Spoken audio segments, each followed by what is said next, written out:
Welcome to The Longer Game, the only show that's dedicated to the future of retail. We bring on real-life people in the retail industry. We talk about their experiences, we share their stories, we apply it to what's currently going on in the market, and we look towards the future of retail. You could say it's retail reimagined. My name is Michael Marr. I run a customized, done-for-you service agency called Cartology that helps brands win on Amazon. Now, while my expertise stems in the Amazon field, we bring on a wide array of guests because retail is expansive. You've got e-commerce. Yes, you've got marketplaces like Amazon. You've also got brick and mortar that is evolving. You've got logistics. You've got technology, finance. There are so many aspects to retail, and it's complicated. So we're here to bring you the entire story. Do you think that you have an interesting story and you'd like to tell it on the podcast? Then go to thelongergame.com and fill out a form to be a guest on the show today. You can catch The Longer Game on any social channels: LinkedIn, Facebook, Instagram, Twitter, YouTube, and our website, thelongergame.com. We've got all awesome guests on this show, so that I will promise. Are you ready to hear more about the future of retail? Let's get down to business. Welcome, everybody, to The Longer Game, the podcast where we talk all about retail. And we like to have all kinds of people on here, people that specialize in retail, specifically in store, people that are focusing on Amazon like I do, or people who are brands. And today we have someone that's from a brand. It's a brand that I love, and it's super exciting to be able to talk with him. But Pierre Jamet, who's the head of sales at Fishwife. Welcome to the show, man. Tell us a little bit about yourself. Awesome. Thanks, Michael. Thanks for having me. Been in CPG for about 10 years now. I'm a civil engineer by trade, so very different. Oh, wow. Okay. Yeah. I did not know that. Yeah. Born and raised in France, always a huge foodie. So this was, kind of a writing on the wall, for me, just being able to get in food, ultimately. I got my start at Cool House Ice Cream, was there for about 6 years, working on sales, innovation, category management. They went on to work for Petit Pot, a dairy dessert company, French dessert, pot de crème, crème brûlée, etc. And I was leading the sales team and a bunch of other, functions. And then I started advising Fishwife about 3 years ago. And then it came on full time about 19, 20 months ago. At this point, was really impressed with how, the vision of our founder and CEO, Becca, the quality of the brand, already in the early days, a lot of the promise to disrupt a really big category, canned seafood in the US. And yeah, just in my mind, she was checking all the boxes. And there are a lot of boxes. There's so many, I think way more boxes than people expect from a founder who's thinking about the vision of I want this certain product, or it could be an old recipe. It could be food that they love. But then you start to go deep.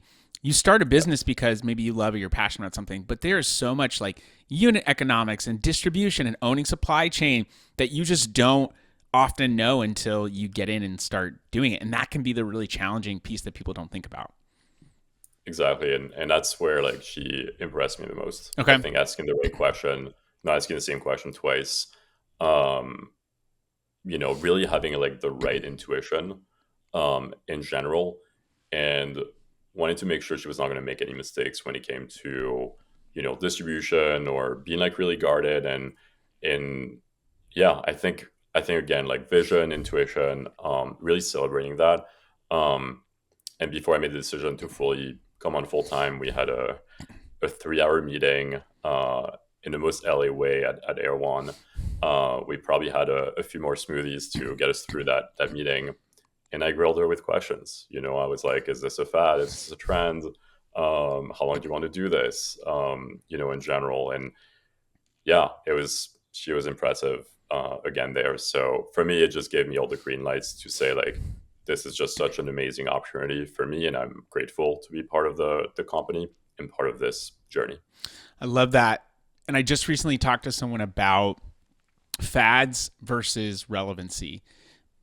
And I don't think that those two things are mutually inclusive of each other.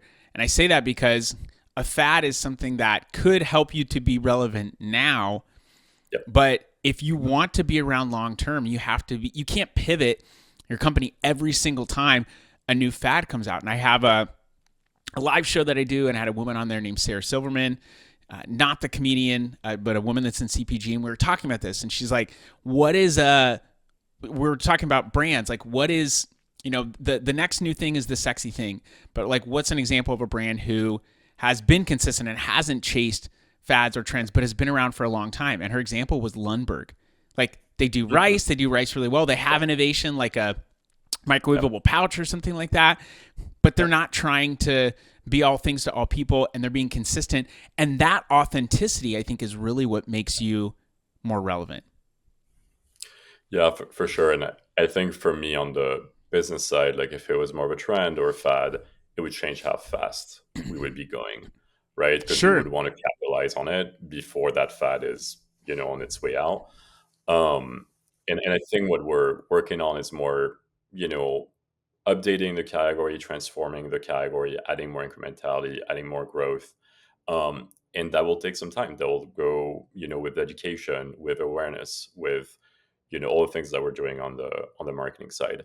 So like really growing gradually, investing in partnerships with all of our like retailers and distributors and agencies and so forth.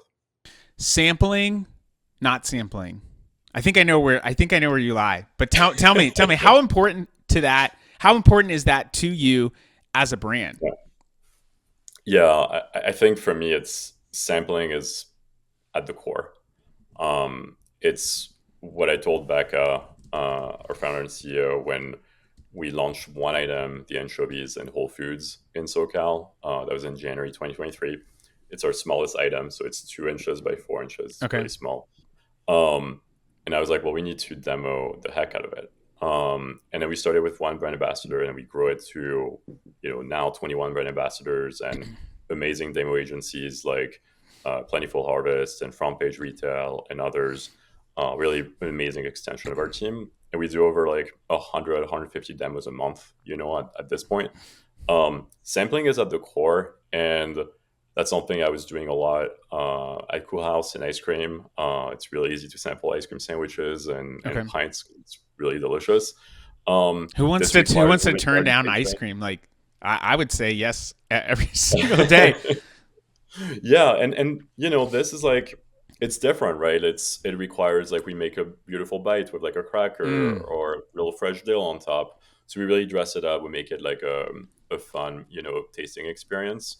And we invest in the time in educating people about like all the different products that we offer.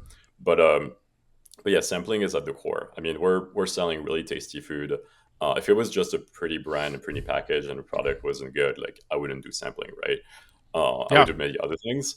Um, but sampling is at the core, and I've been really like inspired by talking to my friends from Perfect Bar, Justin South, Jason Smith, like of how they built really the brand. And you don't actually see this, in the news, like how much they were investing in demos and Yeah. Costco roadshows.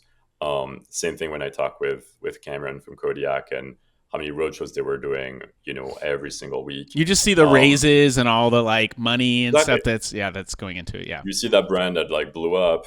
Another example of that is talking back to like ice cream, frozen dessert is True Fruit, amazing product. Chocolate coated fruits. Not a crazy concept, just an amazing execution, great product, easy to demo. But they really invested the time in doing this. That was really pivotal for them. But then people see the brand blowing up, but they really invest in this and in grinding for like years. So that's something that's a key element of our support for our growth and for our retailers. Um, and it's fun. There's not a better satisfaction than to sample anchovies or sardines for the first time to a consumer. And sometimes they realize even their kids love sardines, which is really great. There is a saying that people say incorrectly all the time. And I mean, there's lots of sayings that people say incorrectly all the time, like money is the root of all evil, which is actually technically not. It's from the Bible, but the Bible says that the love of money is the root of all evil. Money is just a tool. It can get you somewhere. It can not get you somewhere, but the proof of the pudding is in the taste. People always say the proof is in the pudding, but it's actually from the proof of the pudding is in the taste. Is it good or not based on what it actually tastes like? What a better way to get buy-in from someone. Well, one, you have a human connection with someone because you're like, hey, and people are used to sampling. Like I remember going to the store and getting samples of things in the little cups. Do you want to try this thing? Yeah, sure. But that's the best way that you can invite someone in. I think I was even at a farmer's market this past weekend. This one was like, hey, do you want to try some samples of honey? And it was like, okay, yeah, sure. Versus, hey, like any kind of talking point. Like just, do you want to come and try this thing? Sure. Guess what we ended up doing? Buying a little bit of honey because we had sampled it and tasted it. My wife's like, what do you think is going to be best on a cheese board? I'm like, I don't know. It kind of depends upon what cheese. Are we talking brie? Are we talking camembert? Are we talking cheddar? Like, what is it? Anyway, the sampling is great because one, you easily get someone in. You've made a connection point. People love food or minimally want to try it. But then you get a chance to talk, to engage with them more. But then they taste it and they can say, oh, this tastes really good, or maybe surprise them that they or their kids like sardines. Like that seems so core, like you said, to a CPG brand. You want people to taste your product if you truly believe in it. I've heard other brands like Malk talk about that. Like they do a lot of in-store demos, in-store activations, because if people just see it on the shelf, you want your packaging to look great, which by the way, your packaging looks amazing. You want them to taste it too. Yeah, exactly. It would do the brand a disservice if we weren't, doing it. Yeah. It wouldn't be partnering with our retailers, and the trust that they put in us, to allocate this shelf space comes with the responsibility, right? Like it needs to sell. And it's a risk for any retailers that add a product, like ours. It would be easier to add innovation from one of the big companies, So it is a risk. So we want to, really reward them for that risk. But yeah, sampling is really big, and we've built gradually this brand ambassador program. Huge shout out to Mallory on my team, because it is like extremely difficult. The reason why people stay away from sampling is because you need to hire people, train them, rehire. It's like that constant grind that you have to do. And what we've done is we've also like really optimized for ROI, looking at ways to collaborate with other brands. For example, cracker companies, condiments,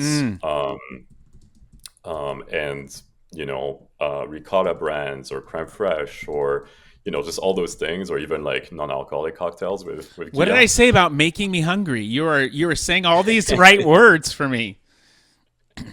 Yeah, I mean, we try to have fun, and honestly, like all of our brand ambassadors have come through our Instagram, and they're fans of the brand, and they're like true ambassadors. Like they create the most amazing bites. One of our ambassador found a really great way to sample anchovies.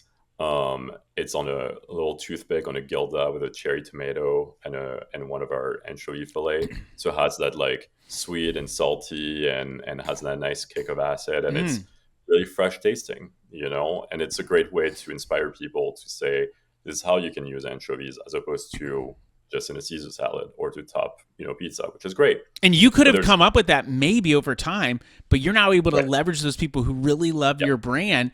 And that to me is amazing compared to like a macro influencer, someone who's got 50,000 followers on Instagram, but loves the product, wants to innovate and be creative with it. That's such a huge win for you. And me personally, I would rather activate someone like that than have someone who posts once and it costs a lot of money and maybe you get a quick lift, but it doesn't really build sustainability. I want someone who's going to continue to talk about it so that people are like, man, that bite of food blew my mind. Exactly. It's incredible. And I'm not really much of a tomato person. I keep eating them and trying them. I don't know what it is. Like regular tomatoes are fine. Cherry tomatoes, I just am like, I maybe like salt, pepper, of course. I want them to be seasoned well. And I love vegetables. I joke that I don't, but I really do. My wife has amazing vegetables that she makes, and it's just, seasoning them well. But like something about cherry tomatoes, I'm not a big fan of. I keep coming back and trying them though. That bite is something I certainly would eat, and I have a feeling I would You enjoy can it. you can try to do it with olives. That's kind of a Oh yeah, traditional, okay. gilda, or you can do it with like a fresh slice of cucumber or celery or something a little bit different. Maybe you'll start something new and we'll implement it. Um, Yeah. but I was gonna that's say, how something do I become a brand ambassador? like I don't have that big of an Instagram following, so I don't know that I would get you where yeah, you need to you'll go. you'll have to go through a grueling interviewing Okay, process great. with Mallory and training, but no, we would love that. We'd love you to be one of our Fishwife ambassador. I appreciate that. I think the food is such a like everyone needs food to eat. But what truly makes that food experience amazing is the combination of flavors. And Hmm. I just love how forward you are into the sampling, and like you said that that's at your core. It takes a lot. I can't imagine having to train someone, and Mallory, your founder, having to be confident that someone really knows the product. But people really, if you make a great product, like that's it always comes back to great product. We work with brands all the time on Amazon, and they want to grow, they want to scale, and it's like, okay, do you have a great product? Like that's the number one thing for us because we partner with brands and want them to be successful, and we bank our profitability on that as well. If you don't have a great product, I can put as much ad spend towards it. People are not going to want to purchase your product. Reviews are going to drop. It's going to be a nightmare situation. So first and foremost, you have to have a great product. But then once you get in their hands, the experience of that, having someone try it in a little bit different way. I love that you talked about partnering with other companies like Gia or cracker companies and putting that stuff together. Like that to me feels like truly building an ecosystem versus we're just trying to sell our product. Yeah, definitely. I think the our innovation process is pretty pretty long. There's products that we've worked on for over 2 years. Wow. Um, and obviously sustainability is, not optional. It's at the core of everything that we do. It's having the right partner, the right cannery partner and fishery that can meet our demand at scale. Um, and then it's making sure like it hits on the flavor and the promise. If it says like spicy tuna, is it hitting on that Yeah. promise? Our smoked salmon with Sichuan chili crisp, which is a partnership with Fly By Jing, probably one of our most like beloved SKU, if not the most, and probably our best seller. Um, well, needs to celebrate the heritage of Jing and the brand that she built. And it's not just like a fun co-brand. Yeah. Um, so it's something like we have like a lot of panel. We taste the product, we retaste the product, and even if we launch it, we make sure it's still hitting on all the promise. We check reviews, we check comments. We have a great customer service, team, just to make sure like it is an investment for a consumer. It is an expensive product. We Mm-hmm. want to make sure like they really love it as much as we do. They keep on buying it. They buy more. And I think the great thing is, to me, it's kind of that protein of choice for like your snack or your lunch or your dinner or even your breakfast, or your picnic Sure. or your happy hour, cheese board or charcuterie, board. And then you're just not just like putting it in your pantry and forgetting about it, Right. but you're actually leaving it on the counter because you're like, I want to eat this now, and now I need to get back to the store or online to buy more.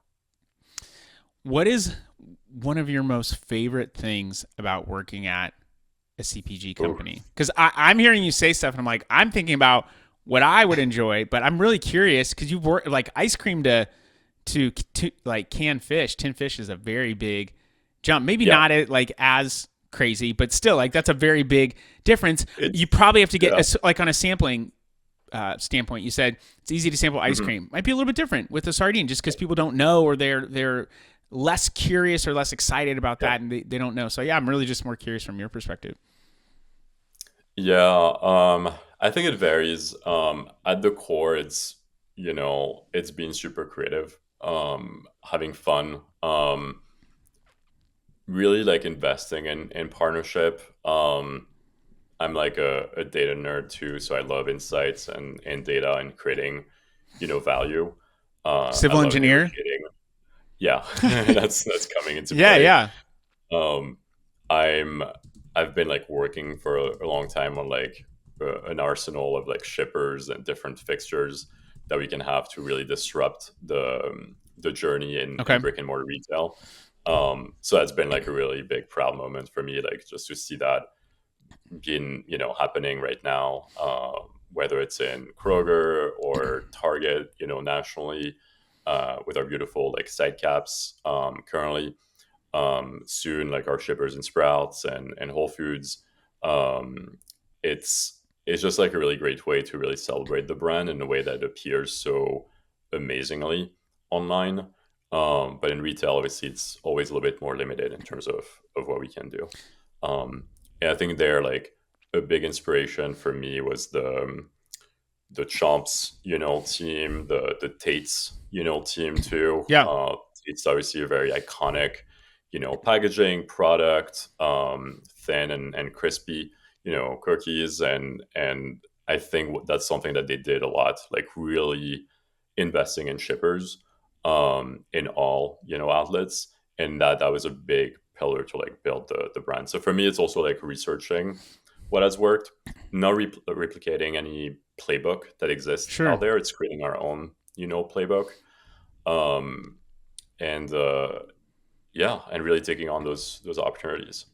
I feel like there's always a standard like things that you're gonna have to do. So like for Hmm. Amazon, you're always gonna have to have a great looking PDP. You always need to advertise. You always need to make sure that you've got inventory in stock and you're Yeah, managing Amazon that way. But the yeah, order in which and how you do those things is the like you said, building the playbook. Like you're always going to need to get stuff in retailers. You're always going to need to have stuff in your direct to consumer. You're going to have to figure out supply chains. Like you're still going to do a lot of the same things, but how you do that, how engaged you are. I love that you talked about just growing at a different pace. If hmm you are focusing on something that is a trend, you're going to have to grow really fast in order to get there, and it yeah, may not last. You may not have legs. I've run an agency for the past 8.5 years. We could have, gone and grown and just taken on a lot of people. But for me, I'm like, I really just I want to crush it for people. I want to do such a yeah, great job, and I really care and am passionate about doing that. And so that also means it takes time to like build the right team and put things together. And I'm okay with that pace. But it means like when people walk away from experience with us or experiencing you, it's like, man, I can tell the amount of care that they put into it. yeah. No, for sure. I think the 2 points are important, like the fundamentals. Obviously in the grocery, there's a lot that goes behind the scene in executing, really right, and that's something that we're laser focused on. Again, it's about partnering with the retailers, and it's not just like the flashy things and always asking for more, Yeah. but it's also like executing on our side flawlessly so that they're like, oh, that's a great partner, that's a great brand partner, right there. But yeah, I think it's also in our growth journey and really the go to market strategy and being like direct to consumer first, which helped us like create a lot of nice awareness and fandom. Um, Working with really like a lot of specialty shops, shoppy shops, primarily via Fair. That was really like a big brand building, moment and channel. Um, I look at it as like an experiential, channel for us, like a trial channel and awareness channel. It's all those like corner shops and coffee shops and cocktail bars and wine bars and Yeah. even gas stations that are beloved in your neighborhood. I need to get to those Um, gas stations wherever they're serving fish fry. That's where I want to be. we have a few. We have a few. But yeah, it's those amazing like accounts. Usually like the manager is the owner, so they vet every single product. So it's really important, for them. Um, we have like a one-on-one really relationship with them. We ask them like, how can we be a better partner, for you? That helped us like look at pricing and assortment and new items. And I was way before like we started building more like grocery, Yeah. distribution. That was before we launched, in Whole Foods, and Sprouts and Wegmans and Target and more. Um, it was really pivotal in building the brand, and it was a way to not only test the viability of the brand online, but also viability of the brand in brick and mortar in retail. When we're not the one automatically controlling all of the communication, and the presentation of the product. Um, and that's about 3 years ago when we got in Foxtrot, we got in New Seasons, Good Egg, Central Market. Those were our first supernatural chains, Yeah. experiential chains. That again helped us validate that proof of concept, which then made us feel better about expanding to Whole Foods, one item in one region, then four items in four regions 6 months after, then national with six items 9 months after. And then, we took a leap. We went to Wegmans and it worked really well. And then we launched in, Target and it went really well. And then we launched in Costco Midwest, last March, and that went really well. So but we didn't go crazy, Yeah.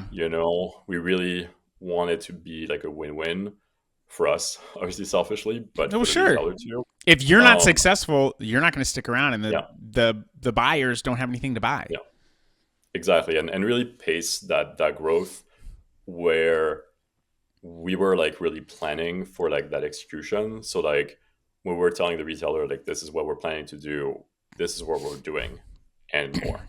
And then And then we actually do it. validate that. Exactly. Exactly. That's the big thing. And that created a lot of a stronger partnership from them, because they were oh yeah, they're really leaning in, and we're seeing the results, which is really great. Um yeah. We talked about this before we ever recorded, but about these experiential channels, and I Yeah. told you a story about how I was on vacation with my family in the panhandle of Florida, and there's a really nice newer shop that had great meats, tin fish, crackers, wines, things like that.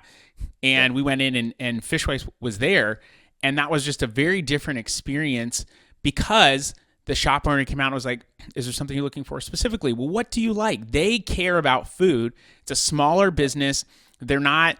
You're not dealing with someone in a grocery store it's just a job for them, which is it's fine. It's gonna, not every job's gonna be a passion of yours, but now you're having a real, again, engagement, almost like sampling. This person wants you to buy from their store, but they want you to have a good experience. They want you to come back.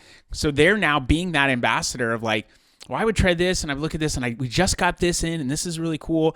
And that builds, again, emotional attachment, so that when they do see your product in Target, which is amazing that you guys are there, but when they do see your product in Target, oh yeah, I had that at this place, or oh yeah, I love this brand, I'm going to pick this up.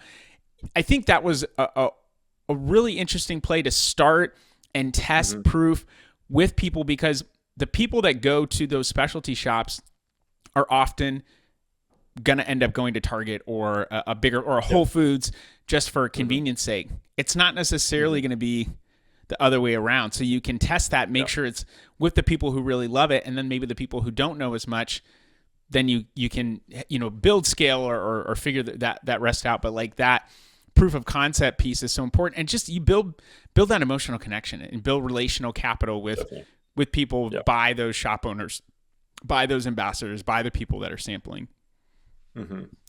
Yeah, I think the level of curation, is important. They're not carrying thousands of items. Every single item is, a really important decision for a shop owner.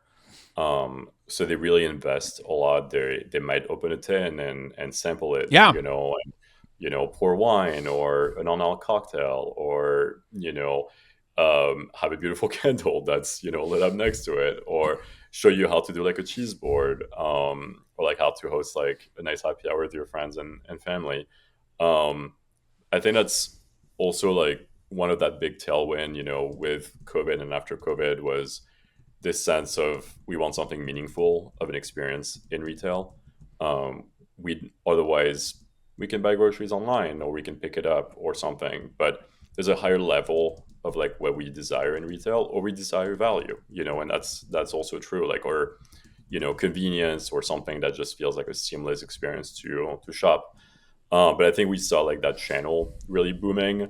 Um, Fair was really prevalent, and that really helped us get in touch and facilitate, the ordering um, and that shopping experience also for shop owners is like very similar to how they look at our, website.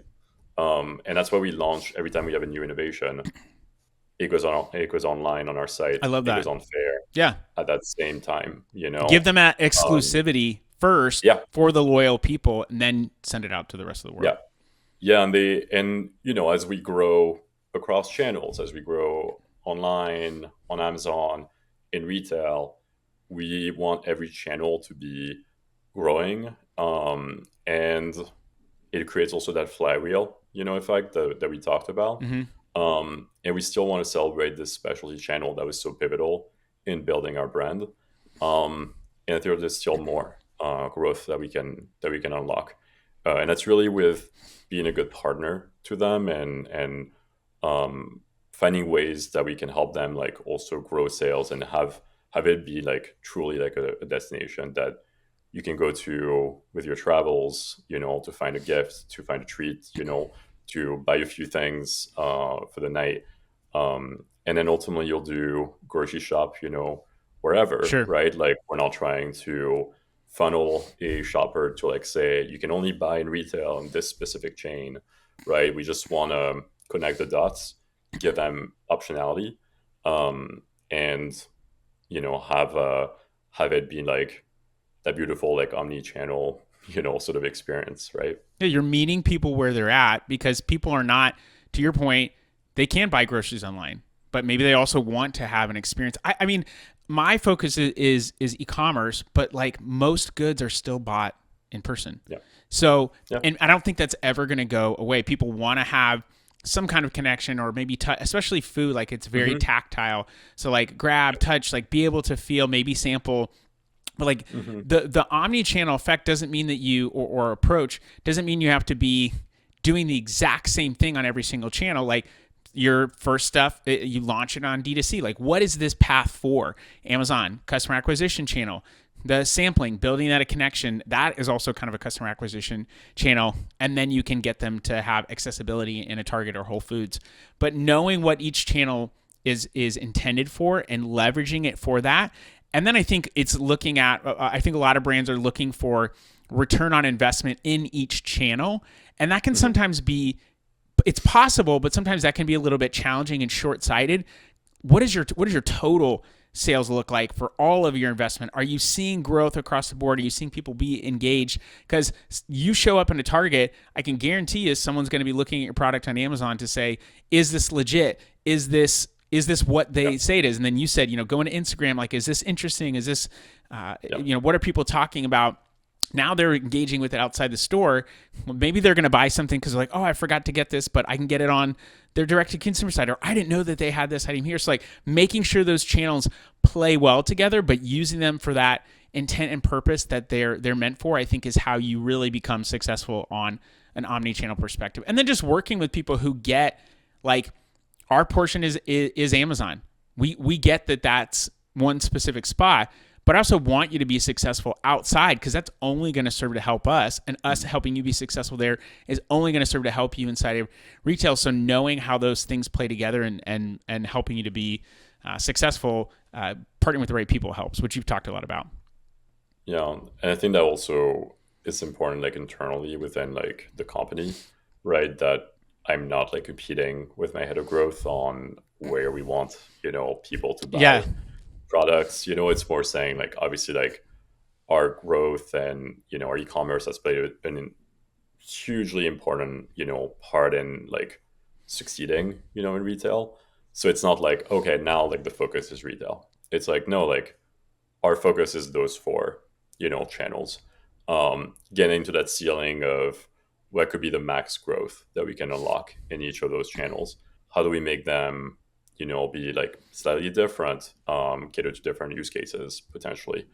Um, but I think it's also why like we invest heavily on discoverability, whether it's in brick and mortar retail, one with an amazing packaging that obviously has to do a lot of the, heavy lifting. We don't actually get a brand block because a lot of it is merchandise by species.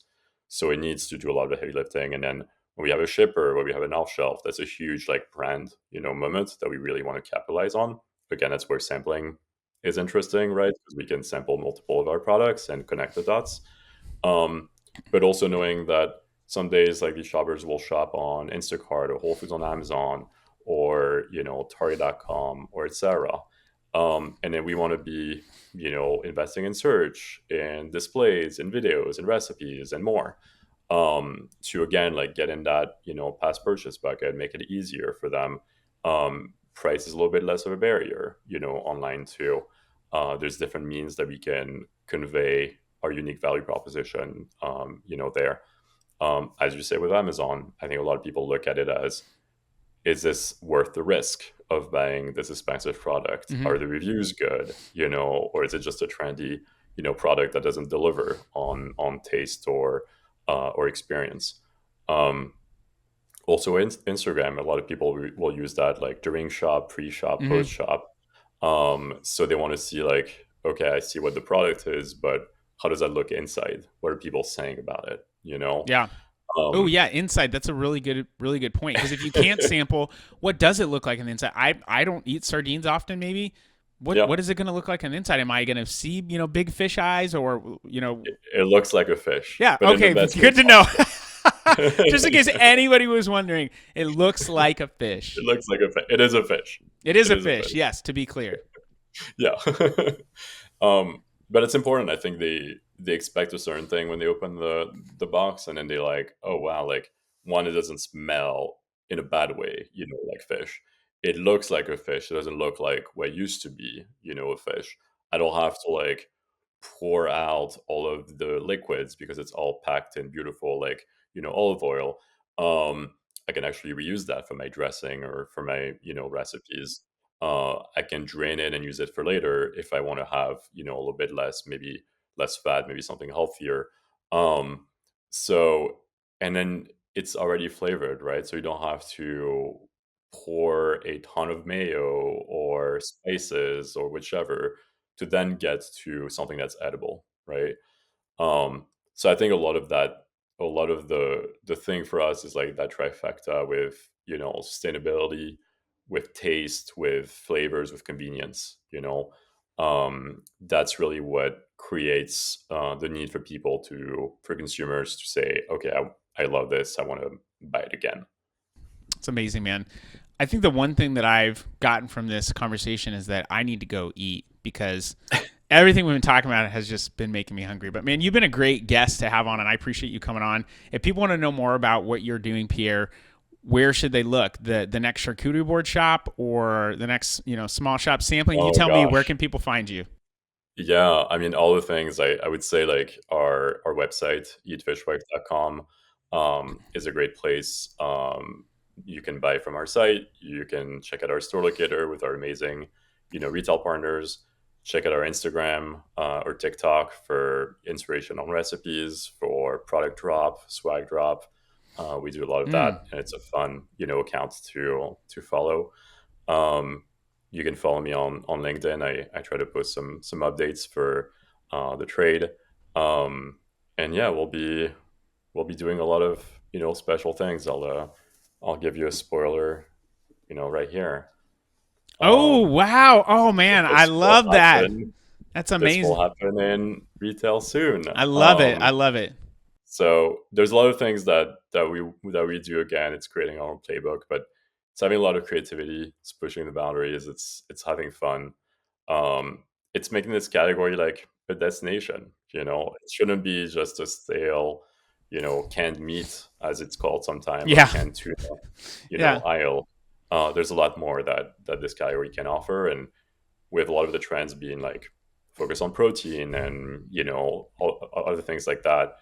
Well, this is a really clean, High quality sustainable protein. source Yeah, of protein, right? You don't have to, go buy a milkshake, a protein milkshake, or like a bar, and that's great for convenience and sure. what they offer. But yeah, fish tins, 15, 20, 25, 30 grams of protein, really healthy for you, convenient, already cooked, etc. So Well, and it's whole food. Like dive in. when I'm eating, I want to Yeah. eat whole food. Bars are super convenient, but even then when someone says like Mhm. protein bar, I'm like, how much protein does it have? If it's like 12 or grams or less, I'm like, it's not really a protein bar. So like having a whole food option available is like it's amazing. So Yeah. one idea for you, the holiday Christmas tin fish set, just like they do wines and stuff like that. You show me that gift set. That's what I'm thinking is that would Yeah. be amazing. Try some mackerel, try some sardines, try some tuna. That would be super cool. Anyway, you probably already have that in the works. I don't know. But thanks for coming in, It's man. a great way to host a holiday dinner Oh, or yeah. happy hour, everything. Have some Fishwife and other of our brand friends, some crackers, olives, pickles, some nice wine or cocktails or non-alc, and yeah, enjoy it. All right. You heard it here first. Enjoy Fishwife. And it is a fish, just in case you're wondering. All right, people, that's all we got. So don't have to go home, but you got to get out of here. See you later. All right. That was the show. What did you think? That was the longer game. We would love for you to share the show with other people and to leave us a review of the show. So go to iTunes, go to Spotify, even go to YouTube, comment, leave a review, and share this on any social channels that you are active on and wherever you have influence. We want to share this story and stories like it to as many people as possible. Do you have a compelling story and do you want to come on the podcast and talk about it and you're in the retail industry? Then go to thelongergame.com, fill out a form, and we will contact you about coming on the show. You can find us on any social channels, Instagram, LinkedIn, Facebook, Twitter, and you can go to our website, thelongergame.com, to actually read all of these episodes in blog form in text, because we know not everyone's going to listen. This podcast is brought to you by my agency, Cartology. We are a customized, done-for-you service agency that helps brands win on Amazon. It is super complex selling on the Amazon marketplace. We help simplify that for you. This podcast is also brought to you by Podcastify Me.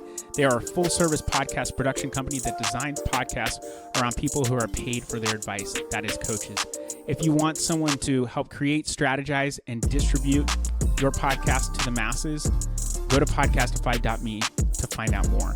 I've so enjoyed that you've been a part of the conversation and that you've given of your time to hear these people's stories. We'd love for you to share. If you want to find out more, just go to thelongergame.com. Hope you have a great rest of your day. Stay blessed. And until next time, cheers.